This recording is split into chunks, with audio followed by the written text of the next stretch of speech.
এই সংক্রান্তিতে দিদা বা ঠাকুমার হাতে রান্নাই খুব মিস করছেন? আমি তো করছি, তাই বানিয়ে ফেললাম। নারকেলের মাথাটা টুক করে ফাটিয়ে ভেতরে যা জল ছিল ঢকঢক করে খেয়ে নারকেলটাকে কুড়ে নিলাম। এরপরে আগে থেকে ভিজিয়ে রাখা চালগুলোকে মিক্সিতে বেটে নিয়ে তার মধ্যে দিয়ে দিচ্ছি কুড়ে রাখা নারকেল। তারপরে স্বাদ মতো নুন দিয়ে ভালো করে মেখে নিয়ে একটা পাতলা ব্যাটার করে নিতে হবে। এবারে পিঠে বানানোর পালা। ন্যাড়া বেগুনের মাথা দিয়ে কড়ায় ভালো করে তেল লাগিয়ে ওই ব্যাটারটা ঢেলে দিতে হবে। ব্যাস, এবার কড়াটাকে ধরে 7 পাক নয় 3 পাক দিয়ে চাপা দিয়ে রেখে দিন, দেখবেন পিঠে তৈরি হয়ে গেছে। এবারে নিজের মনের মতো যত খুশি বানান। এই পিঠেটা বেশিরভাগ গ্রামের দিকে বানানো হয়, বাড়ির দিদা ঠাকুমারা বানিয়ে থাকেন এই পিঠেটা।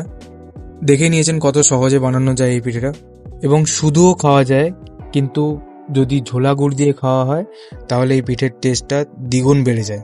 আশা করছি এই শীতে আপনারাও এই পিঠে বানিয়ে খাবেন।